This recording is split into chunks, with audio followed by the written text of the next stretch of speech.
nostres ponents per tal d'intentar resoldre el màxim de dubtes possible.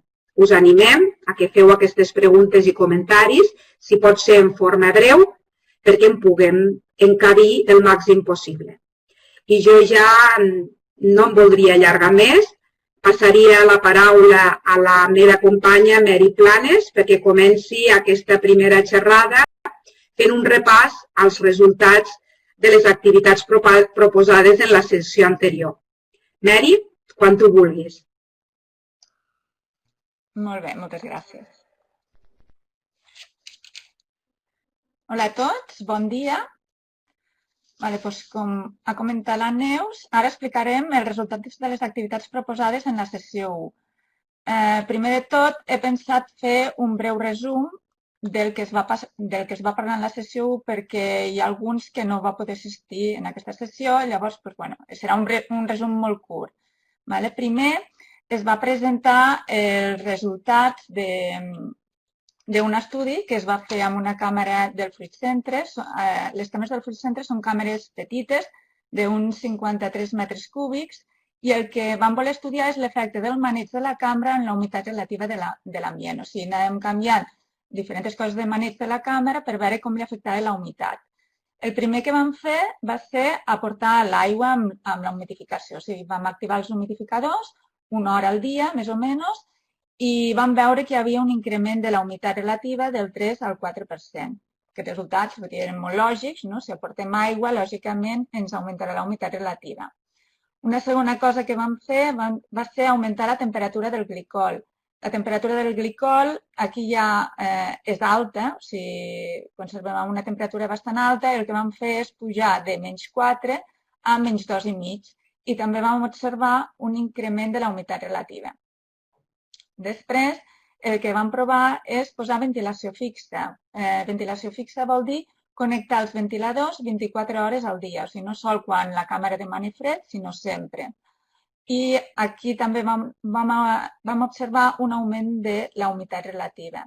Aquest és el resultat que ens va sorprendre més, perquè sempre s'havia dit que la ventilació el que provoca és més deshidratació del fruit i sempre s'ha recomanat que el fred se connecti poca estona, que mirem de ventilar poca estona també a la càmera quan aquesta no està fent fred.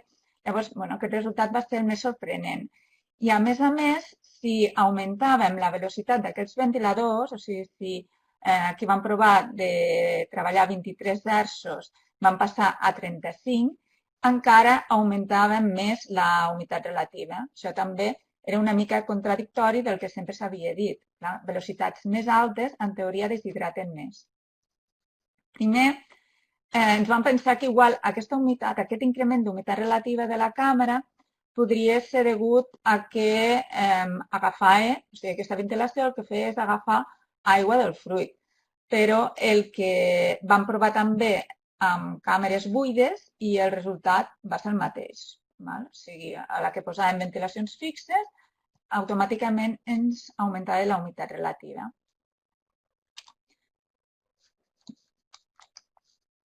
Perdó, a veure, ara. Llavors, un altre estudi que vam fer va ser, vam posar dos palots, també aquí en càmeres del Fruit Centre. Aquests dos palots estaven plens de teraconferents i registraven en continu el pes i l'assentament. Llavors vam observar que amb la ventilació fixa no sol augmentar la humitat relativa de la càmera, sinó que la pèrdua de pes era menor. Per tant, està molt relacionat, o sigui, a més humitat relativa, menys deshidratació del fruit. Fins aquí, una vegada explicat aquests estudis, el que es va demanar a les centrals és que aquells que tinguessin càmeres que amb higròmetres, o sigui, que registressin en continu la humitat relativa, provessin de fer canvis en el maneig, o sigui, posar ventilacions fixes, parar la humitat, per a veure què passava. Clar, càmeres amb higròmetres n'hi ha poques. Llavors, el que hem fet aquí, us han passat els resultats d'enguany, de les proves que hem fet enguany i de les proves que vam fer l'any passat. L'any passat també es va fer aquest curs i també es va demanar que fessin proves a les seues càmeres comercials. Aquí tenim la primera càmera. és una càmera de pera d'una instal·lació d'amoníac i el 17/9 s'activa la ventilació fixa. Això són registres que treu el programa d'ILEFRED, de control de càmeres. Llavors, pels que no estigueu massa familiaritzats amb aquest registre, us explicaré una mica cada camp. Aquí tenim la preventilació. La preventilació és una ventilació que faríem abans que es connecti el fred. En aquest cas, la teníem desactivada. Aquí tenim el fred. El fred seria el sumatori d'hores de fred que ha fet la càmera en un dia. I en vermell tenim les activacions. Ventilació seria una ventilació que nosaltres fixem de 3, 4, 10 minuts, del que vulguem, i seria una ventilació després que actuï el fred. En aquest cas, aquesta càmera també està en desactivat, les postventilacions. Forçada seria ventilacions que fem quan el fred no funciona. Si us hi fixeu, primer, del 2 al 16, la forçada està desactivada i llavors, a partir del 17, activem la forçada. Aquest gran número d'hores ens indica que la càmera està treballant amb ventilació fixa. Al final, si sumem la forçada més les hores de fred i ha de sumar quasi 24 hores. Dic quasi perquè aquí, quan fa desglaços, els ventiladors sí que han de parar. Llavors tenim un altre registre. Aquí tenim 3 registres diferents i el que he fet és posar-los un al cantó de l'altre per poder-los estudiar. Aquí tindríem un altre registre. Aquest seria les hores d'humidificació, o sigui, les hores que l'humidificador està actiu, funciona, i al costat, en vermell, tenim les activacions de l'humidificador. I llavors, l'últim registre hi hauria la sonda d'humitat. Això és una mitjana de la humitat durant el dia. Llavors, si us hi fixeu, en aquesta càmera, quan connectem la ventilació fixa, aquí el que passa és que hi ha un augment de la humitat relativa. O sigui, passem d'un 82%, 82%, amb un 86-87%.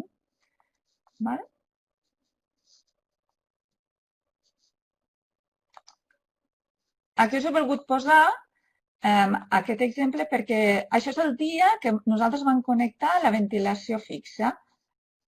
I la van connectar més o menys al migdia, a les 3 del migdia. I és automàtic, o sigui, quan ja connectem la ventilació fixa ja es comença a observar un augment de la humitat relativa. O sigui, és molt ràpid.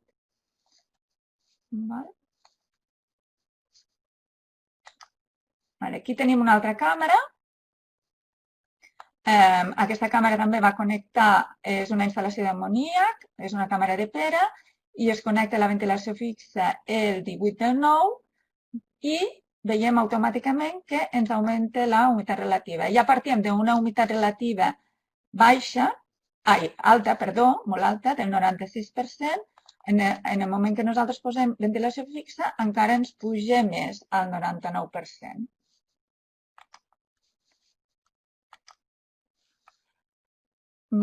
Aquí hem fet una prova amb les pressions. Teníem, també és una càmera, és una instal·lació d'amoníac. Estava treballant amb una pressió mitjana de 2,05, 2,1%, i el que fem és augmentar 2 punts, pugem a 2,3%, i pel que fa a la humitat, això són 2 càmeres que registren humitat. La veritat és que l'augment és molt poc. Sí que s'observa potser un lleuger augment, passem de 95 a 50, molt poc, la veritat. Això és una càmera i l'altra càmera també, vull dir, quasi no augmenta. Segurament que si nosaltres haguéssim pujat molt més la pressió de baixa, haguéssim pujat més de 2 punts, sí que haguéssim vist un efecte d'augment de la humitat relativa.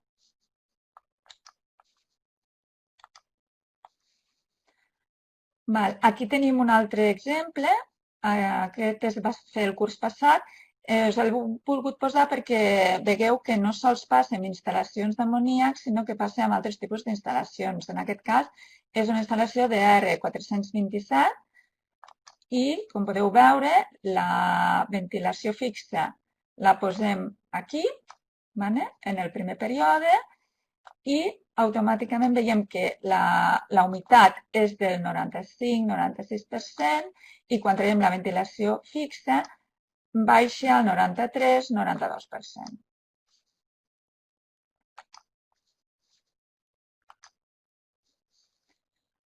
Un altre exemple, també és una instal·lació de R427, és una càmera de poma i la humitat treballa unes 3 hores i mitja. Aquí la ventilació fixa la posem de l'1 del 9 al 24 del 9. Seria aquí, perdó, de l'1 del 9 al 10 del 9 es posa ventilació fixa, després se treu i veiem que la humitat primer amb ventilació fixa era més alta, 89%, i aquí passa a 87-86%. Després es torna a connectar la ventilació fixa i ens torna a augmentar la humitat.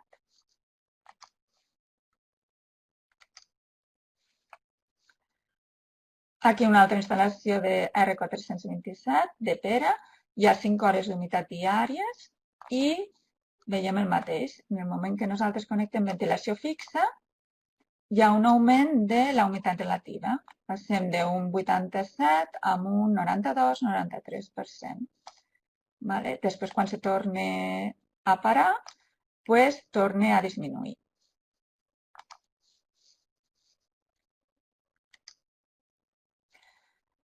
Això és una càmera, és una instal·lació d'amoníac. Aquesta càmera vam fer en el seu dia un estudi i teníem 4 sondes d'humitat col·locades en diferents llocs. Això és perquè vegueu que, clar, tampoc no està influenciat per la situació de la sonda d'humitat, sinó que és en general de tota la càmera. Hi havia una zona en la zona d'aspiració, una altra sonda d'humitat en el fons de la càmera, tant a dalt com a baix, i una altra sonda en un dels laterals.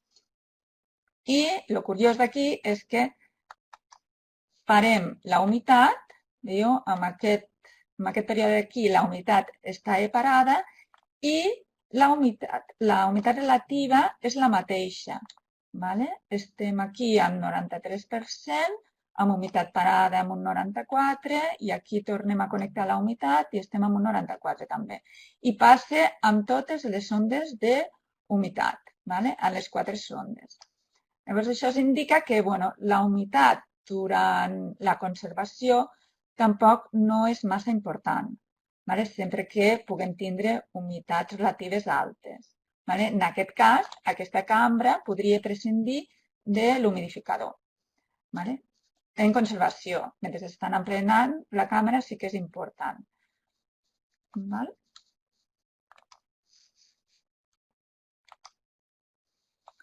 Aquí tenim un altre exemple, instal·lació d'amoníac, i el que fem és posar postventilació de 15 minuts. O sigui, en lloc de posar ventilacions fixes, el problema de les ventilacions fixes és que és molt car, és un cost econòmic elevat, i podem optar per posar postventilació. O sigui, després que la càmera s'hagi connectat el fred, fem 15 minuts de ventilació. L'efecte seria similar, perquè el que fem amb la postventilació és intentar igualar la temperatura del refrigerant amb la de la càmera, disminueix el salt tèrmic i, per tant, hi ha menys acumulació de gel a l'evaporador i hi ha més humitat relativa. Amb la postventilació observem una baixada, també és la càmera que tenia 4 sondes, sí que observem una baixada de la humitat relativa, però aquesta no és tan exagerada com quan no teníem postventilacions. Aquí hi ha un error, són graus centígrads, posa graus centígrads, però es refereix a percentatge d'humitat relativa.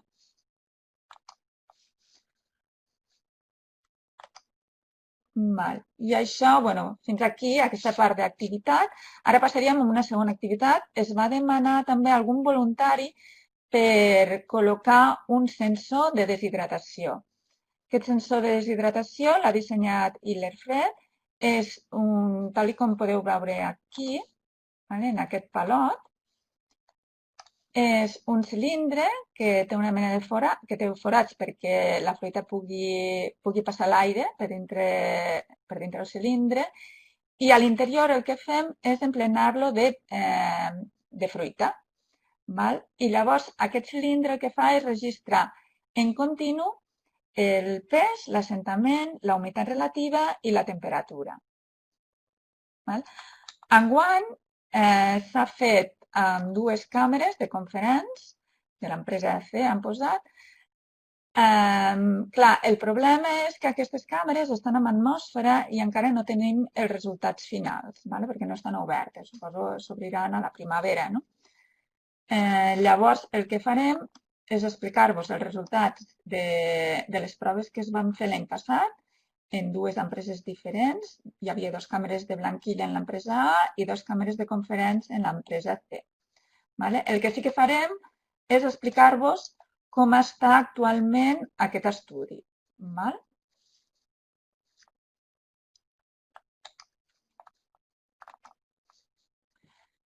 Com ja us he comentat, el sensor aquest de deshidratació mesura en continu el pes, assentament, humitat relativa i temperatura.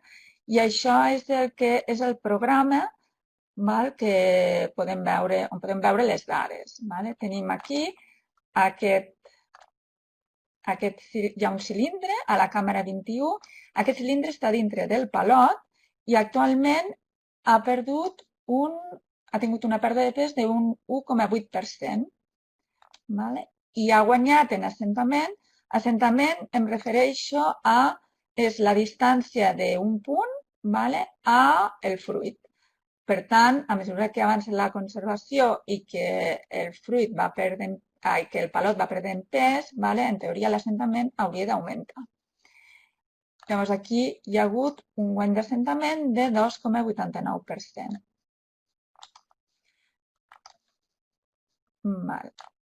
Dintre de la mateixa càmera, això no us ho he comentat abans, enguany dintre de la mateixa càmera van col·locar 2 cilindres, 2 sensors de deshidratació. Un està col·locat dintre el palot, que és com sempre ho havíem fet, i l'altre està situat a fora, a la càmera, fora del palot. Això ho hem fet per veure si la deshidratació, si la pèrdua de pes és la mateixa, ja que el fet de col·locar el palot dins del cilindre és una mica farragós, incòmode, no? És molt més fàcil col·locar el sensor de deshidratació allí a la càmera. En aquest cas, sembla que el sensor ha perdut més pes, el sensor que està fora del palot ha perdut més pes. I, en canvi, ha guanyat menys assentament, menys distància. Llavors, aquests resultats també són una mica contradictoris. Creiem que en el cas d'aquest 4,95% de pèrdua de pes deu d'haver algun error. Potser dintre del cilindre hi ha algun fruit en mal estat, hi ha algun fruit que s'ha podrit, no sé, ja ho veurem quan es descontroli la càmera.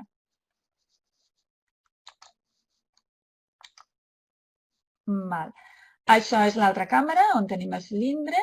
El que està dintre el palot hi ha hagut una pèrdua de pes de 3% i ha guanyat un 6,93% d'assentament.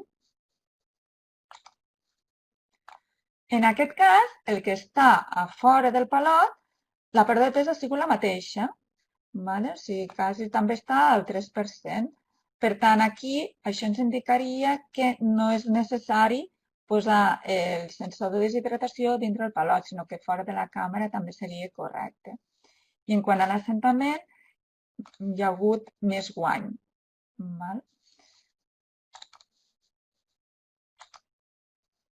Això són els gràfics que ens treu el programa. Això seria el gràfic de pèrdua de pes. Com podeu veure, és molt lineal. Sempre, cada dia, hi ha la mateixa pèrdua de pes, a no ser que es canvi el maneig de la càmera. Però, en principi, la pèrdua de pes és quasi sempre la mateixa, és molt lineal.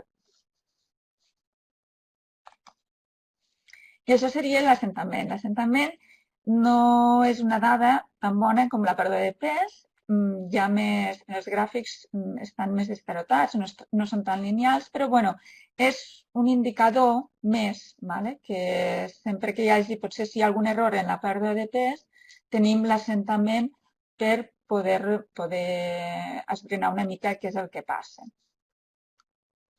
I llavors també tenim el programa treu gràfics de temperatura i humitat relativa, però aquests ja no els he posat. Ara passarem als resultats del que es va fer l'any passat.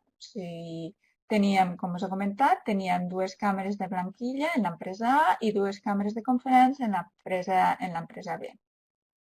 La idea era comparar si la pèrdua de pes del palot era la mateixa que el cilindre. Llavors, si les pèrdues de pes són iguals, vol dir que el cilindre és un bon sensor. Aquí tenim els resultats en quant a la blanquilla, que teníem a la càmera 17 i a la càmera 18. Si us hi fixeu, la pèrdua de pes no està en la mateixa. En el cilindre hi ha hagut més pèrdua de pes que en el palot, en els 2 casos.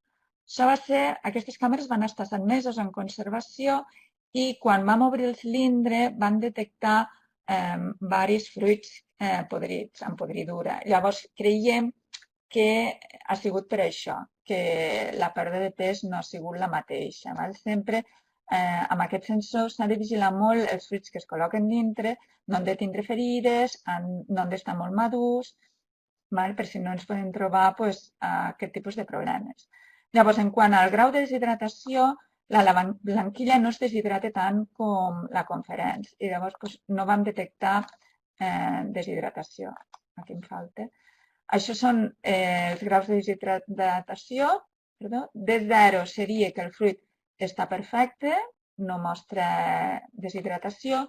De 1 seria que el fruit se comença a deshidratar per la zona del peduncle, entre 1 i 2 centímetres.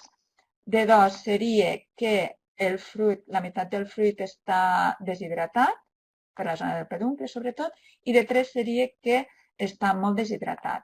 Com podeu observar, en el cas de la blanquilla no mostrarem deshidratació, ni el cilindre ni el palot. En quant als resultats de la conferència, aquí sí que la pèrdua de pes de cilindre i palot va ser la mateixa, per tant això ens indica que és un bon sensor, que el cilindre ens indicaria el grau de deshidratació que tenim dintre la càmera. I en quant als fruits, a l'aspecte dels fruits, si us hi fixeu, també va ser molt similar. Clar, aquí ens ha sortit més de deshidratació perquè és la pera conferència i té més tendència a deshidratar-se, sobretot com més rosàtic, més deshidratació pot haver.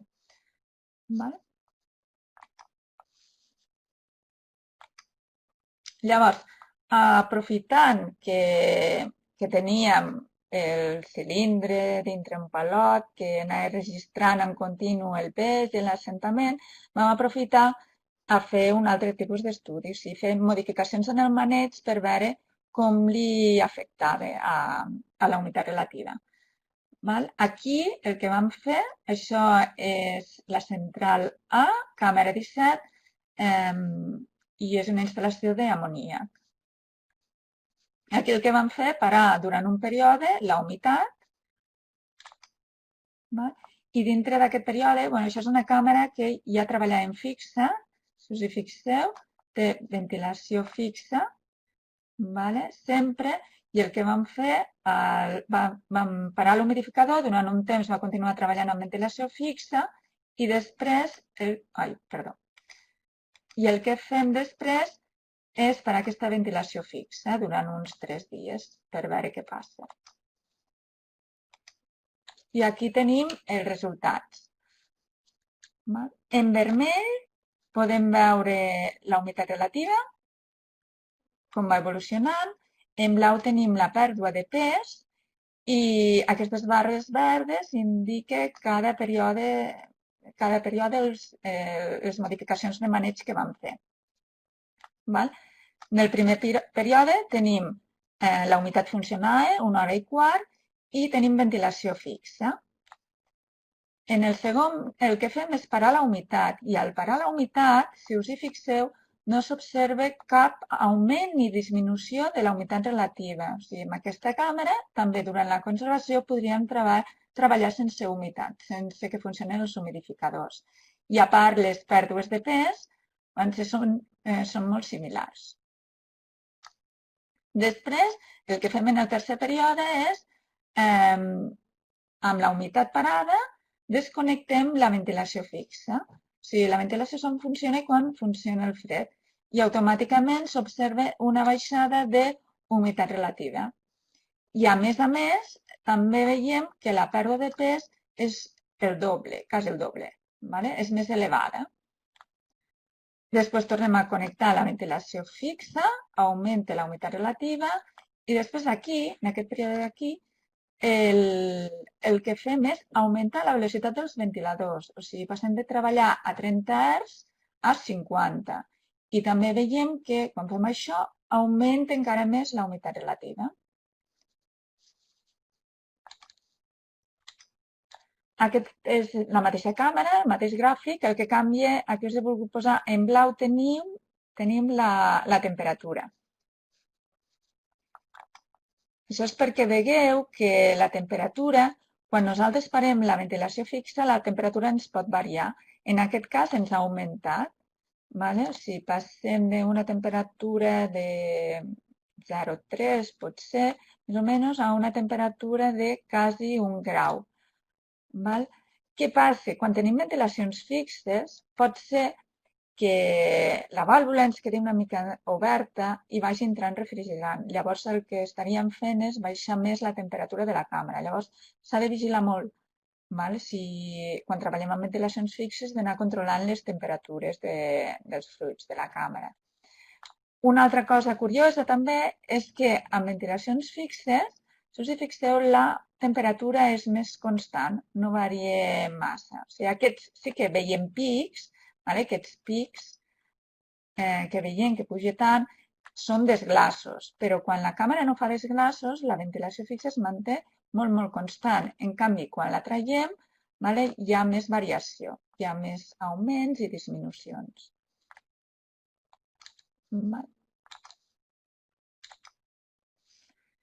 Això seria l'altra càmera, on teníem el cilindre. Aquí també hi ha un període que és la mateixa central. Tenim un període que parem la humitat. I dintre d'aquest període traiem la ventilació fixa durant uns 3 dies. I a més també vam provar de no connectar ventilacions fixes, sinó que posar postventilacions de 15 minuts. Aquí tenim els resultats. Els resultats són molt similars, és com en el cas anterior. O sigui, aquí també, al parar la humitat, no s'observa cap disminució d'humitat relativa, es manté constant. Aquí, al parar la ventilació fixa, ens disminueix la humitat relativa. I això, que és una mica diferent al que hem fet abans, al posar postventilacions, sí que observem una disminució d'humitat relativa, però no és tan gran com aquí, quan no hi havia postventilacions. O sigui que el tema de postventilacions de 15 minuts o més, com més temps de postventilació posem millor, també seria una bona opció per a aquells que no volen posar 24 hores connectats als ventiladors. Aquí tenim la mateixa càmera, però en lloc de pèrdua de pes tenim la temperatura. El mateix, quan traiem la ventilació fixa, ens augmenta la temperatura de la càmera i el que amb postventilació també ens augmenta la temperatura de la càmera i el que hem dit abans, la temperatura amb fixa és molt constant, sols ens augmenta quan la càmera fa desglaços i quan traiem la fixa és més variable.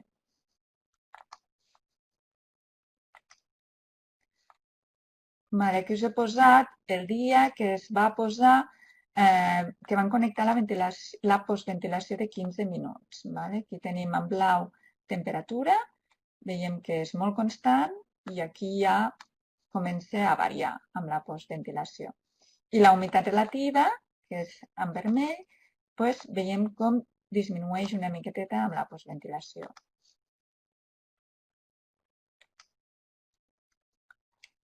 Aquí ara passaríem a l'altra empresa, l'empresa B, on també teníem col·locats cilindres, seria la càmera 18.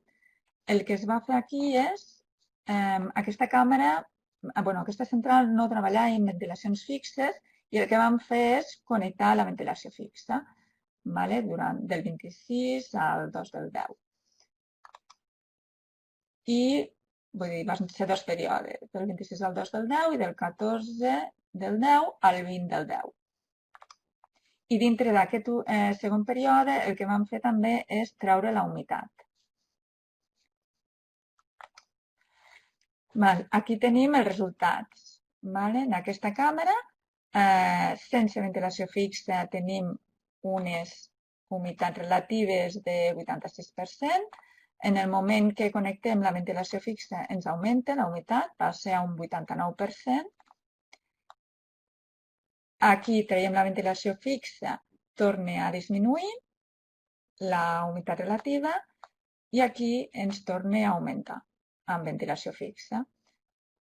I aquí, al treure la humitat, en aquest últim període traiem la humitat, com podeu veure, la lectura d'humitat és la mateixa, no disminueix.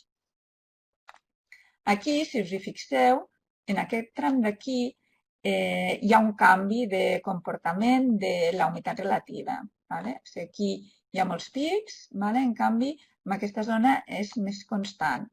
Això es deu a que en aquest espai d'aquí també va haver-hi un augment de la pressió de baixa. Vam augmentar la temperatura de l'amoníac.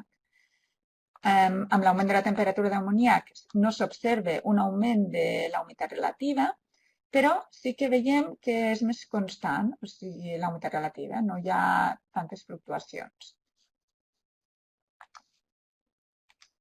Aquí podem veure de prop què és el que es va fer. Partíem d'una pressió d'evaporació de 2,4, l'augmentem 2 punts a 2,6 i veiem que la humitat es manté més constant a 2,6.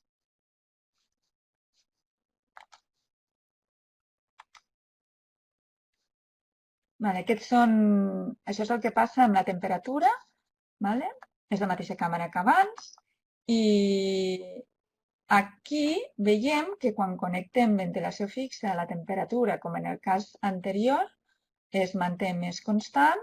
Quan traiem la ventilació fixa hi ha més fluctuacions, hi ha més pujades i més baixades i ja està. En principi. I llavors, clar, aquí no s'observa tanta disminució quan treballem amb fixa no s'observa tanta disminució de la temperatura com en el cas anterior. Segurament que aquí no devien estar refrigerant, però que tingueu això present, que quan canviem el maneig de la càmera pot ser que ens canvien les temperatures encara que tinguem la mateixa consigna de conservació.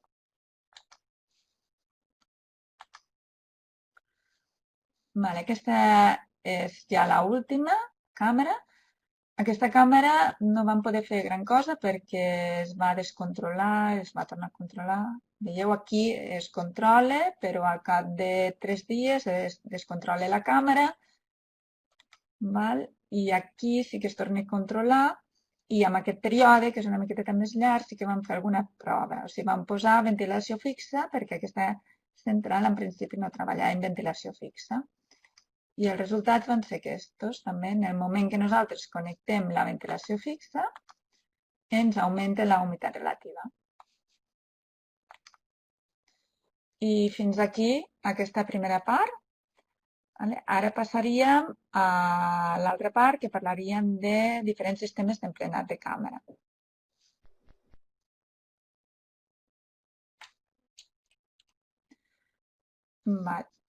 Fins ara ens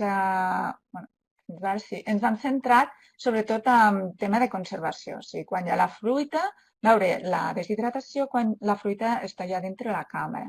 Ara ens centrarem en l'emplenat. L'emplenat és un dels punts més importants perquè és on hi ha més transpiració del fruit i, per tant, més deshidratació. Aquí us he posat aquest exemple de càmera en la que hi ha 4 sondes d'humitat perquè vegueu com es comporta. O sigui, tenim aquest període d'aquí, s'està emplenant la càmera i, si us hi fixeu, la humitat relativa és baixa. La sonda 2 devia mesurar malament perquè ens surt una humitat relativa molt alta, però la resta de sondes és baixa. Un cop està plena la càmera, va augmentant poquet a poc.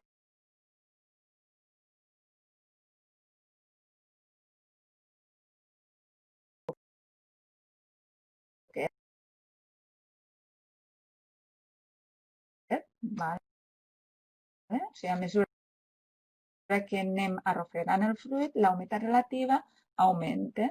I després, quan la controlem, es manté igual i va augmentant una miqueteta. Si us hi fixeu, sempre s'ha dit que la PCA deshidrata molt. Clar, en aquest cas, la PCA es va posar el dia 27 del 9 i tampoc no s'observa una baixada molt important de la humitat relativa. Sí que no, és molt poc. Què és el que passa durant l'emplenat? Com us he comentat, és el moment que hi ha més transpiració. Aquesta transpiració es produeix per un dèficit de pressió de vapor. Aquí tenim un fruit. A 0 graus aquest fruit té una pressió de vapor de 4,58 i a mesura que pugem la temperatura, aquesta pressió de vapor va augmentant. I aquí a 20 graus és molt alta. A 20 graus estem als 17,54 i als 30 graus, que és com ens entra la fruita dintre la càmera, encara seria més alta. Aquí tenim una càmera que està a 0 graus i, com podeu veure, la pressió de vapor d'aigua de l'aire és baixa. I com menys humitat relativa té, més baixa és. Clar, llavors què passa? Quan nosaltres posem un fruit calent que ve de camp dintre d'una càmera, hi ha molta diferència entre les pressions de vapor d'aigua del fruit i la pressió de vapor d'aigua de l'aire de la càmera. Per tant, el que passa és que transpira molt i, per tant, tendeix a deshidratar-se. Què és el que hem de fer? Primer, augmentar molt la humitat relativa de l'ambient, o sigui, si podem estar a 90%, 95%, molt millor, perquè el que fem és augmentar la pressió de vapor de l'aire de la càmera, i després disminuir la temperatura del fruit el més ràpidament possible per frenar aquest efecte de transpiració. O sigui, hem d'intentar igualar el més ràpidament possible la temperatura del fruit amb la temperatura de la càmera.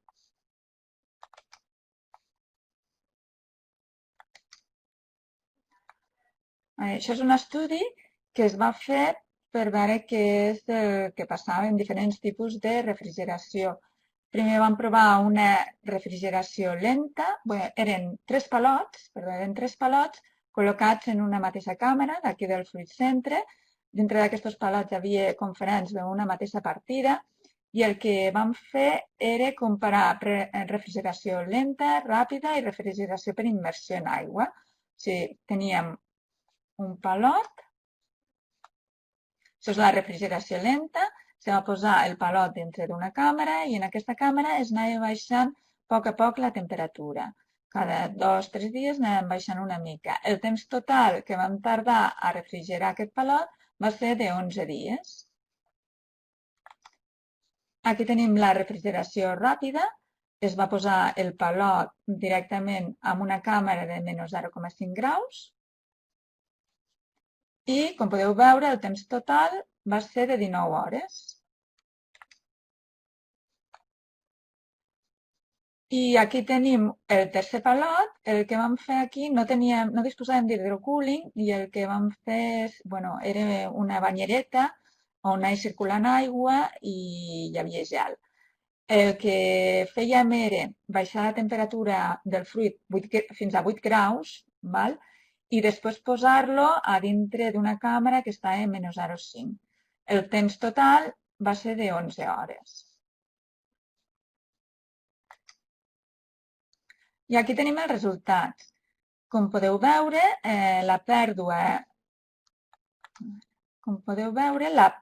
de pes va ser menor en el sistema per immersió. O sigui, la refrigeració lenta i ràpida vam observar la mateixa pèrdua de pes, quan ens pensàvem que en principi la lenta hi hauria més pèrdua de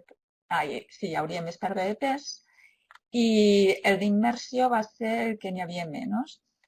I en quant al grau de deshidratació, la lenta sí que és la que es va observar més percentatge de fruits deshidratats. O sigui, hi havia més fruits que estaven a D2, a nivell de 2 i de 3.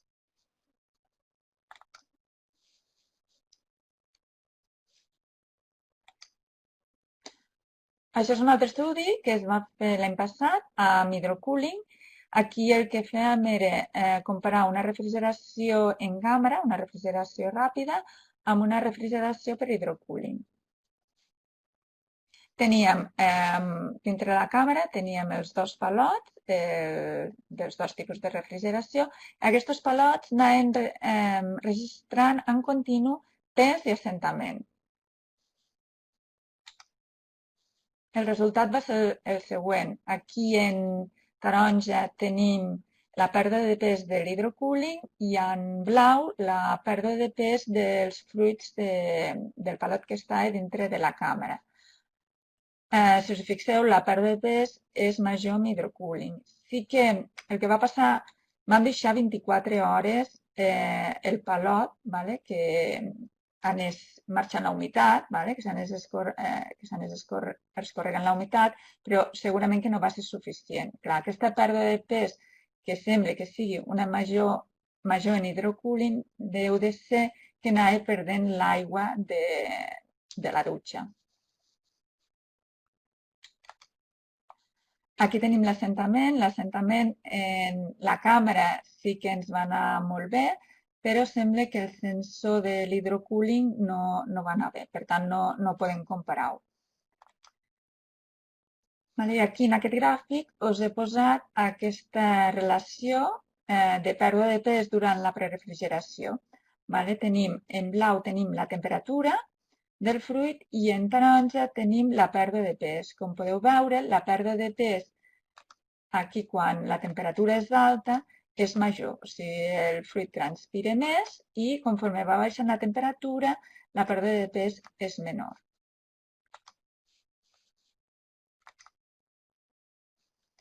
I en quant als resultats finals, si us hi fixeu, va haver-hi més pèrdua de pes amb l'hidrocooling, però deu de ser per això, perquè els fruits encara estaven molls i van anar perdent la humitat, i l'assentament, com que hi havia un sensor que no ens va funcionar, doncs no l'hem pogut estudiar.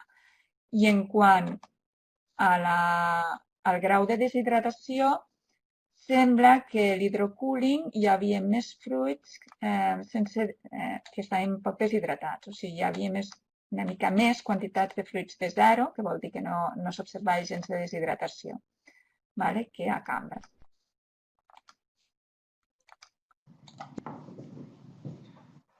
Hola, doncs bon dia a tothom i bé, com ha comentat la Mary, simplement us voldria explicar una mica quines són les activitats que hem fet aprofitant que teníem que vam tenir aquí a l'equip cedit per Ilerfred. Vam mirar de veure com afectava tot el que és el sistema d'emplenament amb hidrocooling a la qualitat de diferents espècies de fruita. Òbviament, ens vam centrar en les fruites més importants de casa nostra i vam començar fent assajos amb poma. Aquí en aquesta gràfica el que podeu veure és bàsicament les corbes de refredament. Vam treballar amb poma Granny Smith i en aquest cas vam fer un estudi on fixàvem la temperatura a la qual volíem arribar, la temperatura de l'aigua de l'hidrocooling o a 3 o a 8 graus. El que sí que vam observar era que la baixada de temperatures, la corba de refredament, era molt idèntica quan comparàvem aquests 2 cèntims de temperatures, és a dir, els 3 o el 8, però el que sí que teníem un refredament molt més ràpid que no pas amb els sistemes d'entrada normal en càmera. Estem parlant de que per a reduir la temperatura del fruit en 20 graus, en càmera necessitàvem aproximadament aquestes 16 hores, mentre que en el cas de l'hidrocooling, amb 1 hora i mitja, doncs ja ho aconseguíem. Una de les coses que vam mesurar és també com afectava el fet d'aquest refredament ràpid sobre la tassa de respiració del fruit. És a dir, el que vam fer, vam refredar ràpidament la fruita amb aquesta entrada normal o amb hidrocooling, i un cop arribàvem a aquestes temperatures llindar que nosaltres havíem establert, mesuràvem la tassa de respiració deixant la fruita novament a 20 graus. Tal com podeu veure en aquesta imatge, doncs veiem clarament que hi havia, si ens fixàvem en l'entrada normal, la tassa de respiració era molt més gran que no pas quan la fruita s'havia refredat de forma ràpida. És a dir, ni que nosaltres estem fent un tractament en un moment concret, és a dir, en el moment de la collita, aquest refredament, aquest efecte que veiem es manté ja després del llarg de la conservació. Per tant, d'aquí la importància d'aplicar aquests tipus de refredament. Tal com vam parlar en la primera sessió, no entraré tampoc en detalls de la fórmula, però a partir d'aquestes fórmules de la respiració dels fruits, etc., nosaltres sabem que hi ha una relació de 0,41 grams d'aigua per cada gram de CO2 i, per tant, a través d'aquestes tasses respiratòries podríem establir el que són els valors teòrics de pèrdua de pes en el fruit. Basant-nos en aquestes dates, doncs diríem que després d'aquests 6 mesos de conservació, la deshidratació o la pèrdua de pes en fruita que ha sigut d'entrada normal seria de 2,7, mentre que en el cas de l'hidrocooling no arribaríem ni a l'1%. Perdona, ni a 0,9 quilograms d'aigua per cada pelot de fruita. Veient aquests resultats, també ens va resultar interessant saber què és el que passava. És a dir, és l'hidrocooling una eina que ens pugui ajudar no solament a evitar la deshidratació, però més enllà, a evitar alguns problemes de la conservació. Com tractàvem de pomagrani, doncs el que òbviament vam intentar mirar va ser veure si l'hidrocooling ens tenia qualsevol tipus d'efecte sobre la incidència d'escaldat després d'aquests 4 mesos de conservació, en aquest cas. Com veieu aquí en aquesta gràfica, a la part esquerra, doncs la incidència d'escaldat va ser molt alta, és a dir, vam tenir un 100%. Aquesta fruita ha estat conservada en fred normal, no en l'atmosfera, per tant, és normal tenir aquestes incidències molt altes, i no vam veure diferències entre el que seria el lot control o aquells lots en els quals van fer un refredament ràpid amb aigua, ja sigui fins a 3 graus o fins a 8 graus. I aquí una mica per il·lustrar-ho, doncs teniu les imatges on es veu la severitat i la incidència de l'escaldat. Comentar que això de S1, S2, S3 i S4 és l'escala que nosaltres fem servir normalment per parlar de severitat. És a dir, una cosa seria la incidència, que és aquest percentatge d'aquí, i la severitat ens indica una mica fins a quina magnitud o l'extensió de l'escaldat fins on arriba. Com he dit, no vam observar diferències entre els diferents sistemes de refredament, tot i que veiem que era molt positiu per pèrdua de pes i per respiració sobre l'escaldat superficial. També vam fer assajos amb la poma Golden. Aquí igualment teniu la corba de refredament. I aquí el que ens fixàvem era, en funció de la temperatura inicial del fruit, volíem baixar aquesta temperatura fins a 20 graus. 20 graus per sota. És a dir, en una temperatura inicial d'uns 23, arribar fins a aquests 3 graus. El que veieu és que en les condicions d'entrada normal trigàvem 24 hores per baixar aquesta temperatura a 20 graus, mentre que en les condicions de refredament amb aigua, utilitzant l'hidrocooling, érem capaços de baixar aquests 20 graus en no més d'una hora. Aquestes diferències que observem a nivell de les corbes de refredament, el que vam voler fer també és veure si es traduïen en diferències en el percentatge d'aigua. Percentatge d'aigua, que al final és una variable que està molt lligada amb la deshidratació. Quan comparàvem fruita que havia passat per l'hidrocooling o fruita que havia seguit una entrada normal, veiem que el percentatge d'aigua era el mateix, i el que sí que vam poder veure és que en el cas de l'hidrocooling hi havia una menor deshidratació dels fruits, és a dir, una menor pèrdua d'aquest contingut d'aigua al llarg de la conservació. També vam estar mirant des d'un punt de vista fisiològic què li passava a la fruita, és a dir, era aquest refredament capaç d'alterar, diguéssim, la capacitat de maduració del fruit una vegada després de la conservació. I en aquest gràfic teniu les gràfiques de producció d'etilè. Els cercles es correspondrien amb com produeix etilè la Golden en el moment de collita i després el cercle blanc i el triangle el que passa després de la conservació. Veieu que aquí, si comparem el cercle blanc i el triangle, no hi ha diferències, el patró és exactament el mateix. Per tant, el refredament normal, tot i que ens afavoria o ens reduïa aquest percentatge de deshidratació, no tenia un efecte sobre el que seria la fisiologia del fruit. De la mateixa manera, un dels neguits del sector era tot el que feia referència amb la coloració, és a dir, pot ser que aplicant l'hidrocooling puguem millorar la coloració d'aquesta poma Golden, ja sigui afavorint el viratge del color o és realment el contrari el que passa, és a dir, al refredar ràpid estem fixant aquesta coloració verda. Bé, doncs indicar-vos que no vam veure diferències entre el que seria el refredament normal o el refredament amb aigua. I una altra de les aplicacions que vam estudiar amb l'hidrocooling va ser bàsicament en fruita de pinyol. En fruita de pinyol el que vam fer va ser avaluar 4 varietats diferents, va ser un estudi una mica més complet, 4 varietats diferents que es van conservar a temperatura, diguéssim, correcta, és a dir, a 0 graus de conservació, o amb unes temperatures, diguéssim, inapropiades, que serien aquestes de 4 graus i que sabem que ens acaben induint danys per freds. Aquí a l'esquerra podeu veure les corbes de temperatura. Estem parlant que la fruita d'os en general es refreda molt més ràpid que no pas la poma. Això és relacionat amb l'estructura de la polpa del fruit, la densitat, etc. Necessitàvem 8 hores per reduir aquesta temperatura del fruit 20 graus, mentre que en els sistemes de refredament amb aigua, en 1 hora també érem capaços de fer-ho. Aquí simplement veieu amb aquests gràfics el que serien les produccions d'etilè i novament teniu els cercles, seria la producció d'etilè en el moment de la collita. D'acord? Veieu que és la mateixa en els dos gràfics. Que ara a les 12, davant de la façana principal, farem la pausa internacional de la violència. D'acord? I llavors, després de la conservació. Després de la conservació, ja sigui en refredament normal, que serien els cercles grocs, o havent aplicat un sistema de refredament per aigua. En general, no vam observar diferències en la fisiologia, és a dir, en com madurava o com produïa etilè aquesta fruita després de la conservació. El que sí que vam veure va ser resultats, en alguns casos molt positius, respecte a l'efecte que tenen aquests sistemes de refredament ràpid sobre la incidència de danys per fred. Vam avaluar 3 tipus de desordre. Per una banda, el pardejament, que seria el corresponent al flash browning. Per l'altre, l'envermelliment, que serien aquestes imatges del flash bleeding. I l'altre, la farinositat. La farinositat és aquesta alteració que afecta la textura dels fruits. I com podeu veure amb aquest gràfic, després de 20 dies a 4 graus més 3 dies de vida útil, en el cas del refredament normal, la incidència d'aquestes alteracions va ser bastant alta, mentre que en el cas del refredament amb aigua, amb l'hidrocooling, teníem una disminució molt important de totes tres alteracions.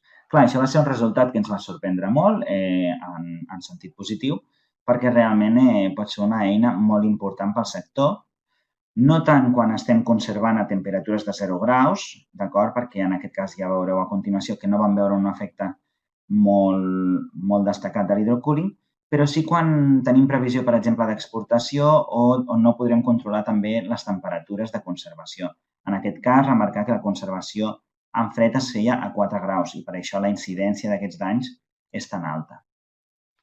Com tot en la fruita de pinyol, malauradament existeix molta variabilitat, per tant, quan vam comparar les 4 varietats, aquí una mica veieu que els resultats van ser força variables també. A 0 graus, per conservacions curtes i per les 4 varietats no va observar diferències entre el que seria el sistema per hidrocooling o sistema de refredament normal, mentre que quan allargàvem, és a dir, arribàvem fins al límit de la conservació d'aquests fruits, 40 dies, per moltes varietats això ja és massa, doncs el que sí que veiem és per determinades varietats sí que l'hidrocooling ens disminuïa la incidència d'aquestes alteracions i sonarien aquests quadradets verds que veieu aquí a la imatge. En el cas de conservacions inadequades o 4 graus, veiem que també per determinades varietats aconseguim reduir la incidència, però ens va sorprendre que, per exemple, per una de les varietats es empitjorava bastant la incidència de determinats danys per freds, en aquest cas era del partejament, d'acord, el qual s'empitjorava bastant. Per tant, de tots aquests estudis, podíem concloure que l'hidrocooling, òbviament, és una eina molt interessant per reduir tasses de deshidratació, de respiració, el que acaba comportant que podem acabar reduint també la deshidratació que patiran els nostres fruits, però no solament això, sinó que en determinades espècies, i en aquest cas la fruita de pinyol, sembla ser una alternativa que caldria estudiar més per veure si realment funciona a l'hora de fer que aquesta fruita no tingui tants danys per fred després de la conservació. I res més, simplement era un apunt per complementar el que ha parlat la Mary en Pere, dir que també hem fet bastants estudis amb altres tipus de fruita. Ara ja sí que passaríem a la darrera presentació, que també us la faré jo, i que és una mica avaluar com afecten els paràmetres de funcionament de les càmeres i les característiques d'aquestes a la deshidratació. Hem ficat aquí, però realment la idea és donar-vos 4 pinzellades de com afecten a la qualitat en general del fruit. Bé, aquest estudi va sortir una mica com el neguit, no? Des del Servei Tècnic de Postcollita ja hi havia interès en fer un estudi d'aquestes característiques, bàsicament per intentar resoldre la pregunta què passava si conservem una mateixa fruita en moltíssimes centrals que més o menys funcionen de manera similar o com a mínim que tenen les consignes similars. Vam fer uns primers estudis i el que vam veure va ser això. En aquest cas estem parlant d'índex de deshidratació, de fruita conference, i veieu que per centrals o per càmeres que normalment tenien les mateixes consignes, un mateix lot de fruit presentava una incidència de deshidratació bastant variable. Bé, veient aquests resultats, ens sorgia la pregunta realment quins són, què és el que està passant, quines variables de funcionament d'aquestes càmeres, quins paràmetres són els que fan que pugui haver aquesta variabilitat en els resultats. I el que vam fer, ens vam proposar fer el que nosaltres vam anomenar un assaig multicentrals. Aquest assaig multicentrals, bàsicament, es va repetir durant 3 campanyes i cada any el que fèiem era agafar fruita de 3 productors diferents, d'acord? És el que seria aquí com el C1, el C2 i el C3, d'acord? Que veieu aquí. Aquesta fruita es collia en el mateix dia dels 3 productors, s'aportaven les caixes cap al fruit centre, s'avaluava la qualitat inicial i es ficava en conservació. En conservació, intentant treballar amb un mínim de 20 càmeres, totes elles comercials, excepte una que utilitzàvem nosaltres com a referència de fred normal aquí al fruit centre. Totes eren cambres dedicades a llarga conservació i a les quals, en principi, les consignes eren aquelles que establien les recomanacions del nostre servei tècnic per la conservació de Pere Conference. Aquestes càmeres, com que es tractava de càmeres en centrals assessorades pel servei tècnic, teníem tot el que era el registre del funcionament de les càmeres, una mica totes aquelles dades que us ha ensenyat la Mary en la seva primera presentació, no? Per tant, disposàvem d'aquestes dades i també el que intentàvem és fer que la conservació fos similar entre totes, és a dir, no ficar una càmera que sabíem que possiblement obririen al desembre i una altra al març, sinó intentar treballar amb càmeres que per previsió poguéssim dir que s'obririen en un temps similar. En el nostre cas, estàvem parlant del mes del febrer. Un cop s'obria la càmera, el que fèiem era un altre cop portar tota la fruita aquí al fruit centre, avaluàvem la qualitat, ja sigui en sortida de fred, com també després d'haver-la deixat durant un temps a 20 graus. Quins paràmetres de qualitat mesuràvem? Una mica el que serien els paràmetres de qualitat estàndard, graus Brix, acidesa, fermeses. També utilitzàvem algunes tècniques no destructives i altres, diguéssim, com la producció d'etilè o la tassa de respiració, que són més per entendre una mica la fisiologia del fruit. Això ho fèiem a l'inici, és a dir, una qualitat inicial, i a la qualitat a la sortida de càmera més o menys mesuràvem el mateix, però també afegíem l'avaluació d'alteracions fisiològiques, com podria ser l'escaldat superficial o aquest tipus d'escaldat típic de Conference, que és el Black Spot, així com també la deshidratació. Per donar-vos una idea de... Bé, treballem amb 3 camps diferents. Tal com veieu, aquests són els valors de qualitat o l'estat de maduresa de la collita. Parlàvem de fruita que en principi tenia valors de fermesa molt similars, estàvem al voltant dels 60 newtons. Un índex del DA-meter, que és aquesta eina no destructiva que utilitzem nosaltres, molt similar, també al voltant de 2, i una acidesa que sí que ja presentava valors bastant més variables, igual que el passava amb l'índex de midó. En general estàvem treballant amb índex de midó de 4, excepte en el camp 3, que parlàvem d'un índex de midó de 2,5. L'avaluació de la maduresa inicial dels fruits, nosaltres la complementàvem amb el que és la producció d'etilè del mateix, que al final és una mica el que ens dona la maduresa òptima o fisiològica del fruit. Com veieu, doncs, aquest productor 3 o aquest camp 3, que serien els cercles blancs, el productor 2, els cercles blancs, presentava una major producció d'etilè. S'iniciava abans d'aquesta producció i també quedava anticipada respecte a la resta de camps. Per tant, inicialment podríem dir que aquest camp estava una mica més madur que els altres 2 camps. Com he dit, utilitzàvem el seu programa d'Hiller-Fred i obtenien aquells registres que us ha ensenyat la Mary en la seva primera presentació. Clar, jo estem parlant que teníem dades, són dades en continu, cada hora, etc. Llavors, per tal de poder avaluar nosaltres i veure quina d'aquestes variables tenia més efecte, ja sigui els nivells dels gasos, el funcionament de la PCA, etc., el que vam tenir que fer era intentar transformar, és a dir, transformar aquells 5 mesos de conservació, ja sigui el funcionament de la PCA, en una única variable. I és una de les coses que vam tenir que fer amb totes les dades, és a dir, convertir tota aquella sèrie de dades contínues en un únic valor dintre d'aquesta plantilla Excel.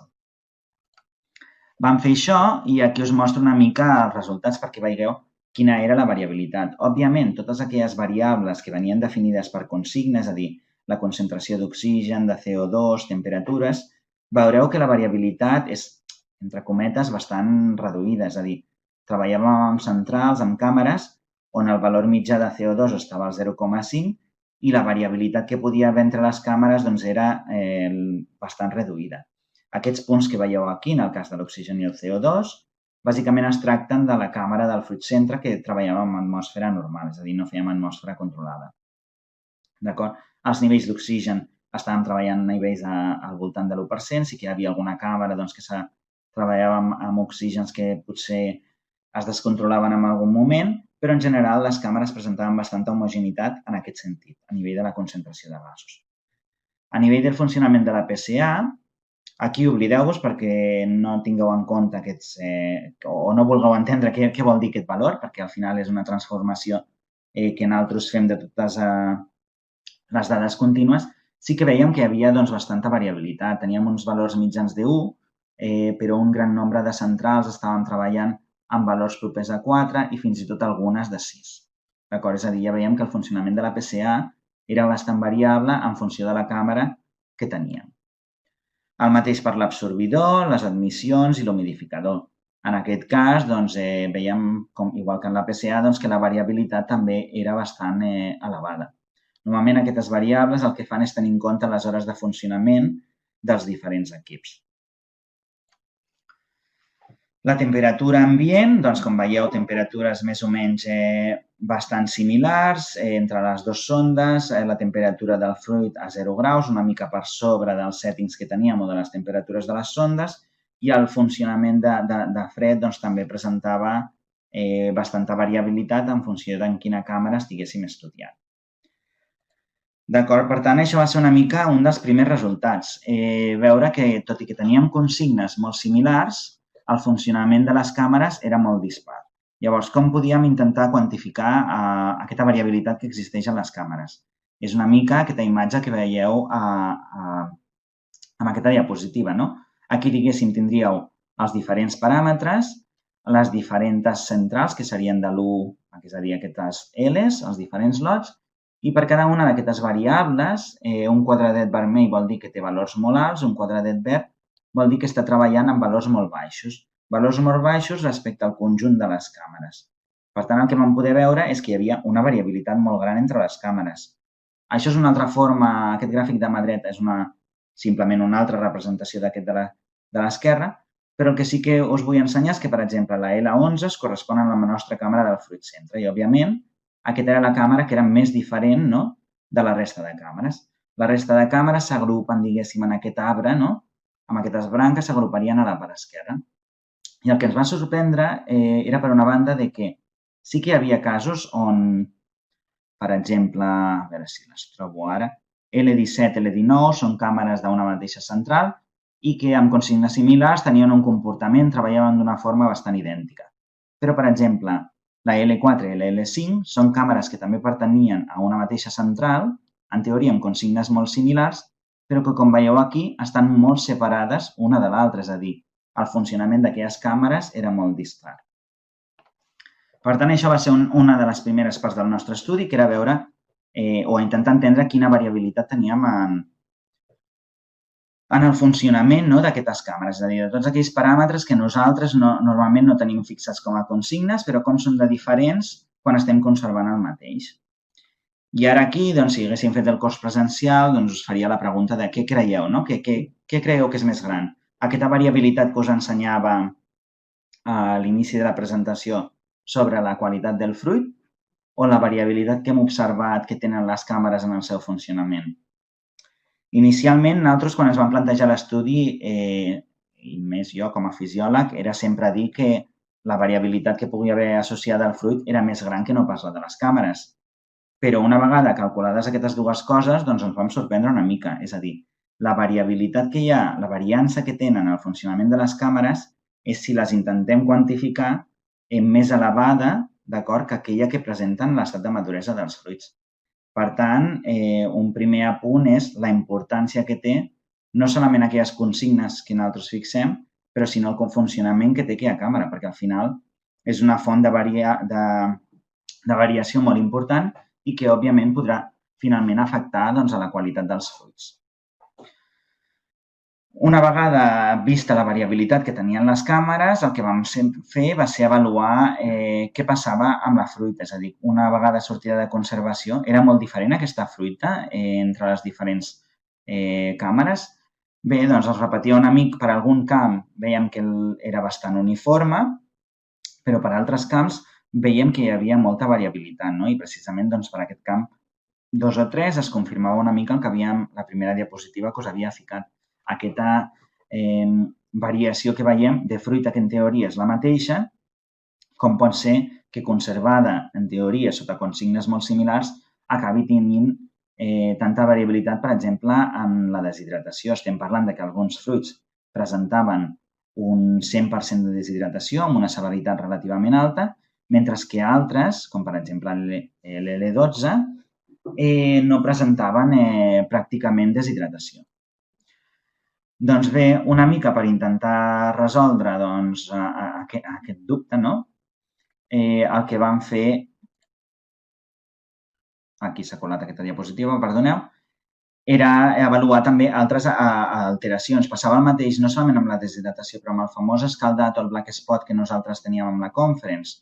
Doncs aquí veieu que exactament passava el mateix. Aquí tindríeu el gràfic que correspondria al camp 1, el que correspondria al camp 2 i el que correspondria al camp 3, i veiem també una gran variabilitat, és a dir, teníem camps que presentaven un 40% d'afectació però amb una incidència molt baixa, mentre que altres que arribaven pràcticament al 100%. I el mateix passava quan avaluàvem, per exemple, la pèrdua de fermesa, un altre dels atributs que nosaltres sabem que és important.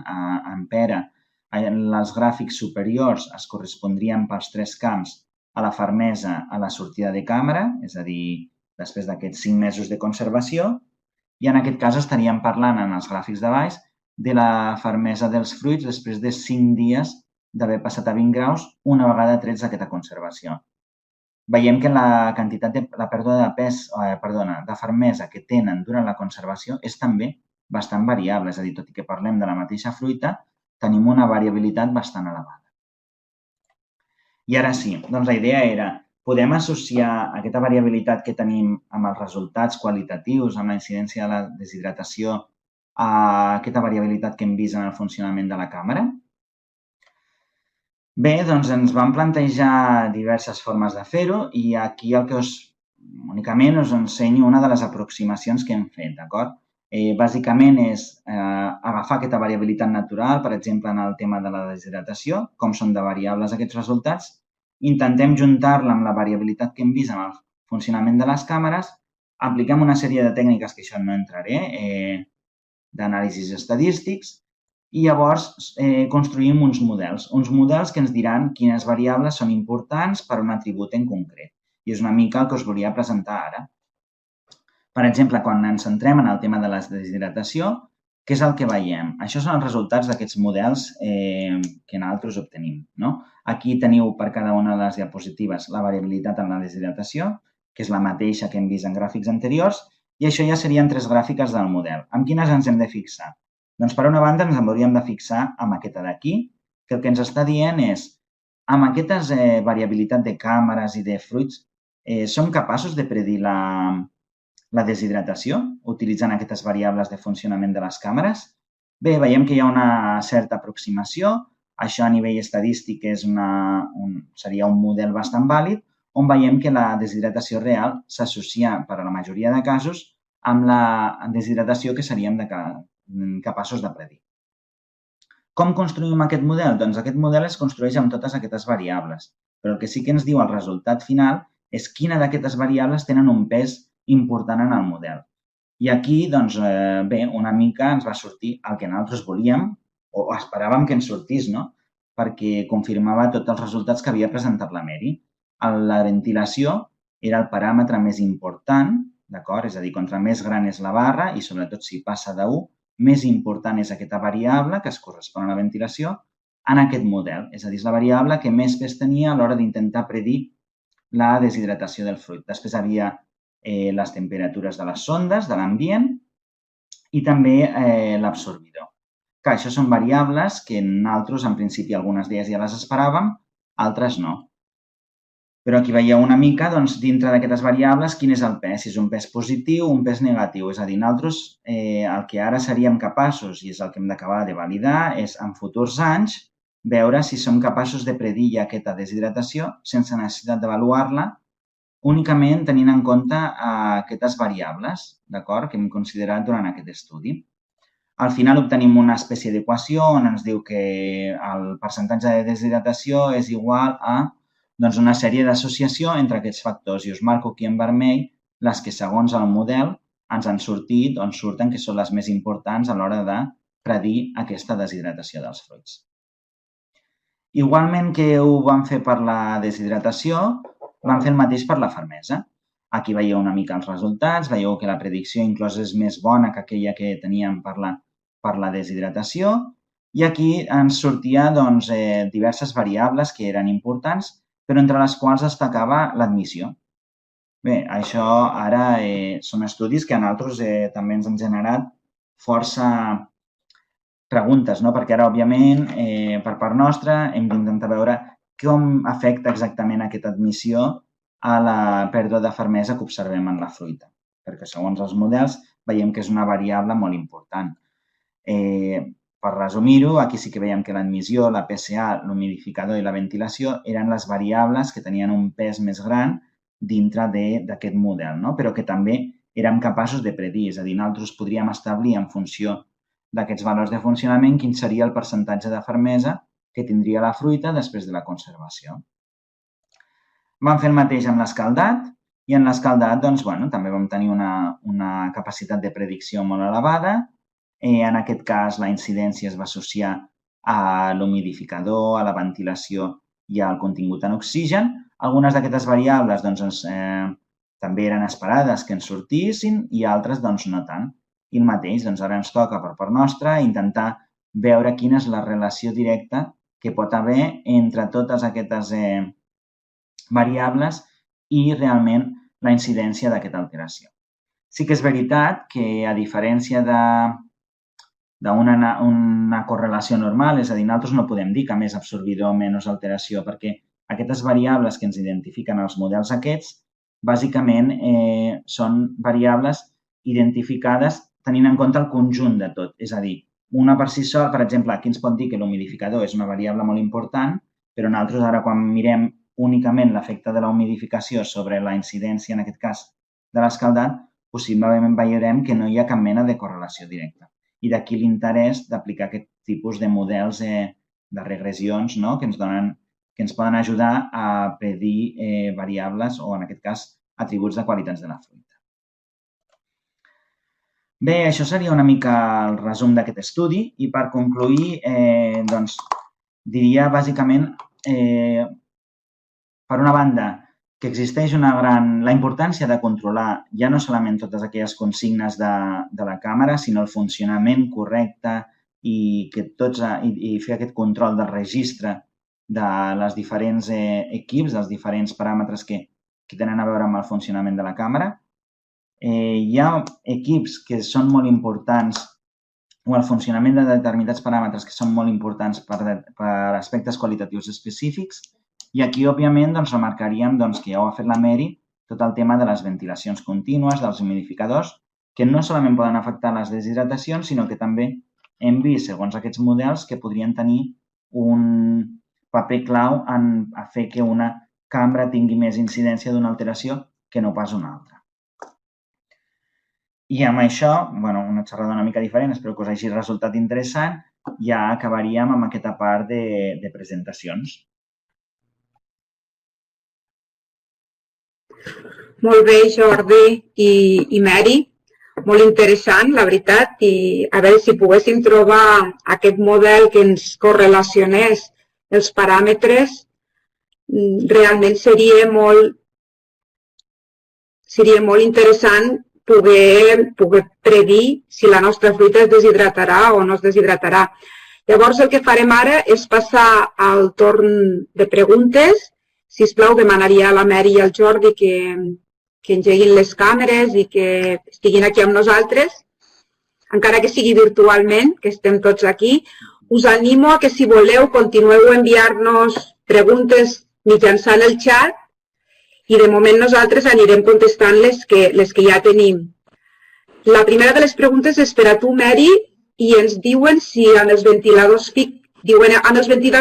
fixes està clar que puja la humitat, segons els llistats, però si no es perd pes a la fruita i no es fa aportació d'humitat, d'on surt aquesta humitat a l'ambient? Sí, també vam explicar a la sessió 1, vam fer un estudi en el que recollíem l'aigua del desglàs, i vam veure que amb la ventilació fixa l'aigua recollida del desglàs era menor. Es tractava, el desglàs es feia sense aigua, elèctric, en aquest cas, i això. I vam veure que quan traiem la ventilació fixa, el desglàs es doblava, o sigui, l'acumulació d'aigua era molt més gran.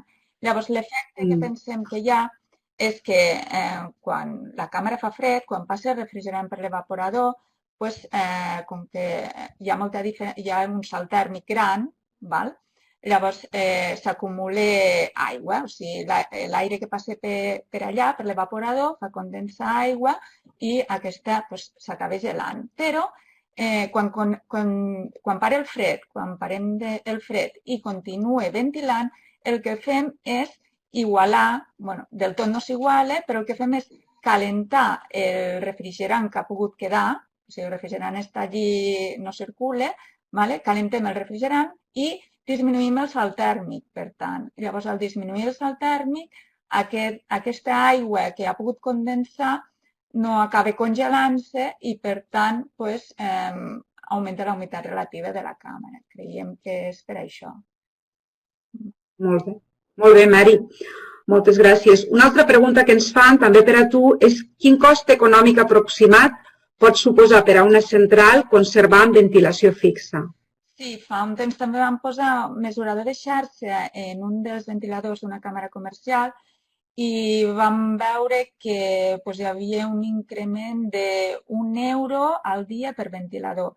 Clar, és car, més o menys, també depèn de la temporada que ens trobem, si és temporada baixa i també del preu, però més o menys seria això.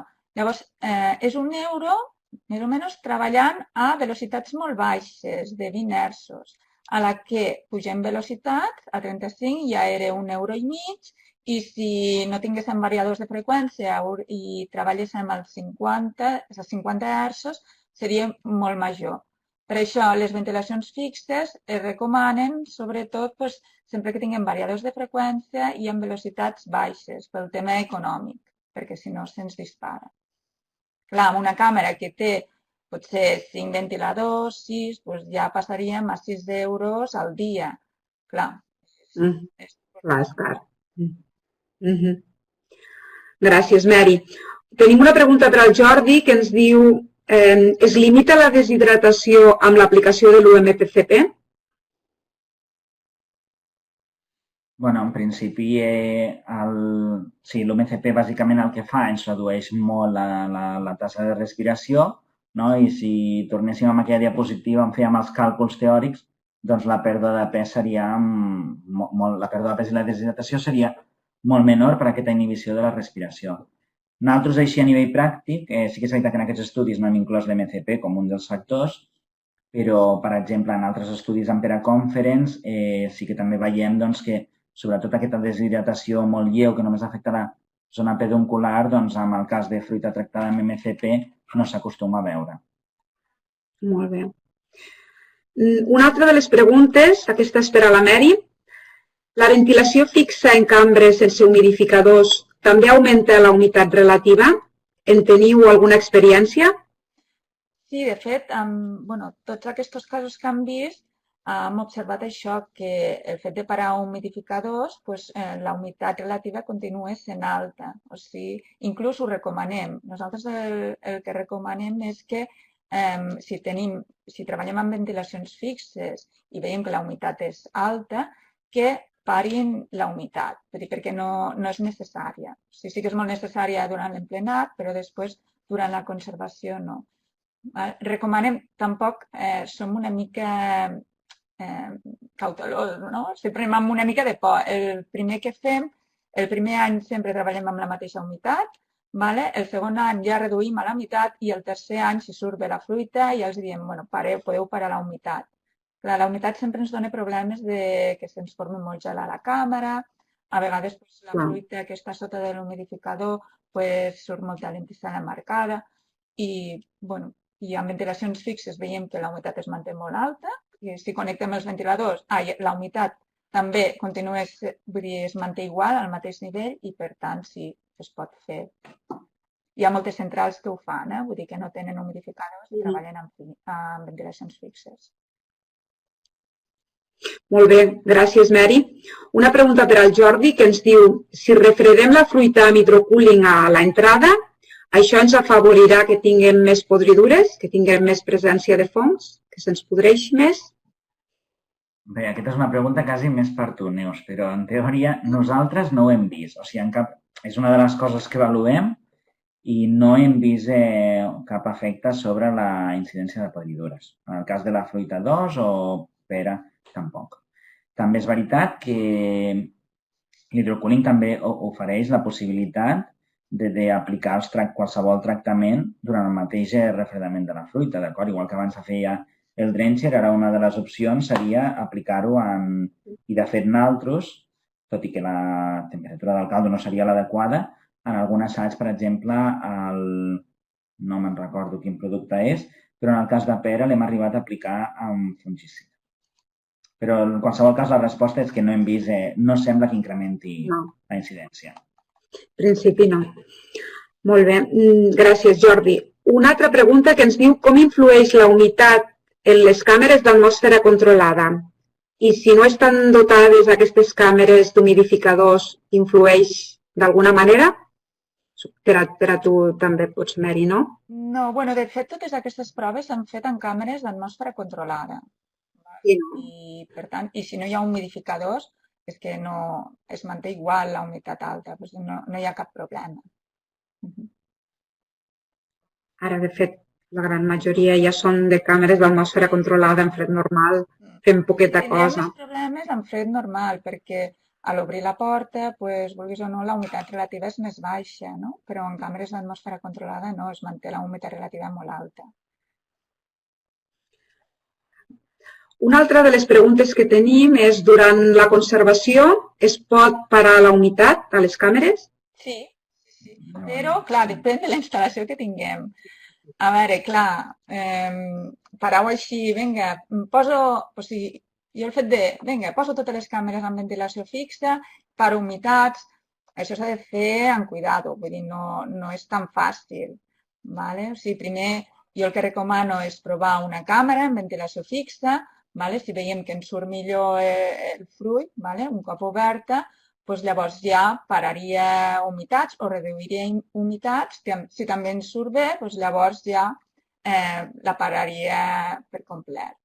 Vale? Les càmeres que no tenen humidificadors, doncs, lògicament, ja no posarien humitat, però sí que podríem provar doncs, a poc. Posem una càmera o dues amb ventilació fixa i si veiem que surt bé, nosaltres, per l'experiència que tenim, sempre surt bé. O surt igual que les altres o millora. A pitjor no ens hem trobat cap cas.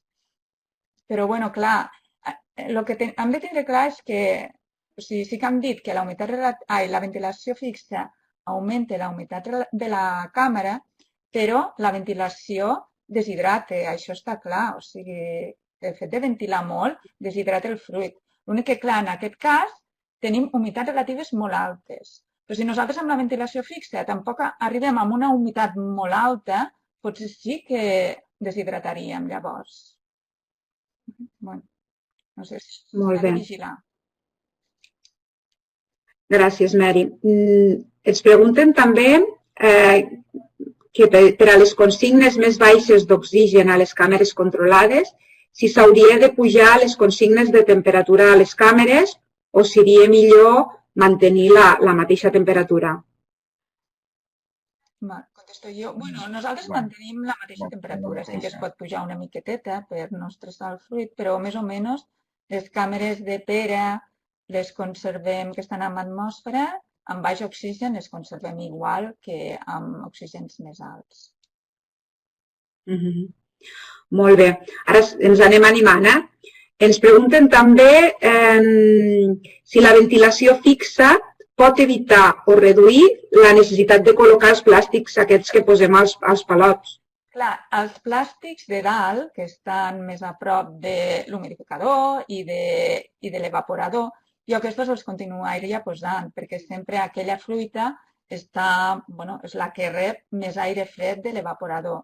Aquest sí, la resta no. Clar, hi ha centrals, per exemple, que tapen els plàstics un per un. N'hi ha poques, però que tenen molts problemes de deshidratació, tapen els plàstics, tapen els palots un per un, que també és un bon sistema, perquè el que fem allí és, amb el palot tapat, el que es crea és com un ambient amb alta humitat relativa, que al no passar l'aire de la càmera, al no fregar, aquell ambient té una humitat relativa molt alta i per tant no es deshidrata, o sigui, funciona molt bé.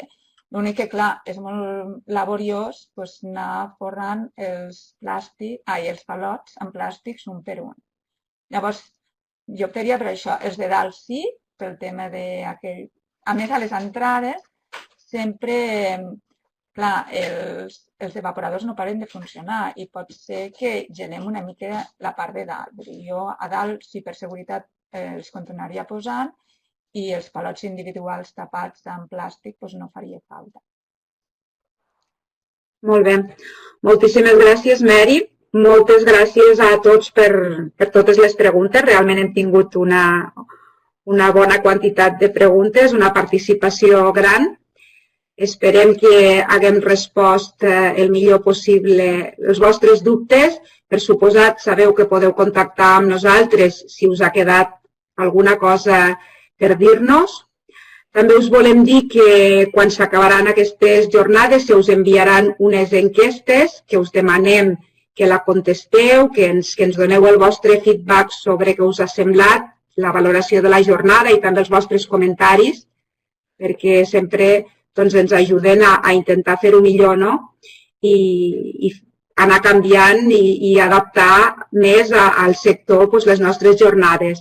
I finalment faríem el nostre capítol d'agraïment, que no pot faltar, perquè aquestes jornades i aquesta feina es fa gràcies a la col·laboració d'una sèrie de persones a qui se'ls ha d'agrair, La primera agraïment és al Departament d'Agricultura per aquests ajuts de demostració, que com veieu ens està donant l'oportunitat de fer molts cursos o moltes jornades de formació que pensem que poden ser molt d'utilitat per vosaltres. També volem donar les gràcies a l'empresa Illerfred per la seva col·laboració amb els estudis que s'han presentat en aquesta jornada de deshidratació. Volem també agrair a la Universitat de Lleida, que són els que han fet el disseny d'aquests sensors en continu que han aparegut en aquestes presentacions.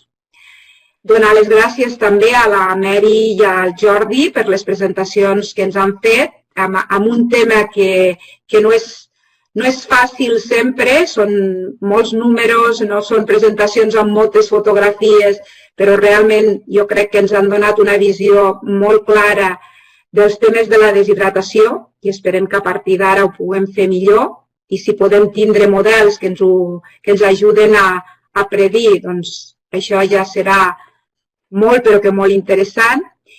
I també donar les gràcies a l'equip de transferència de l'IRTA que ens ajuda a fer possible aquestes jornades virtuals.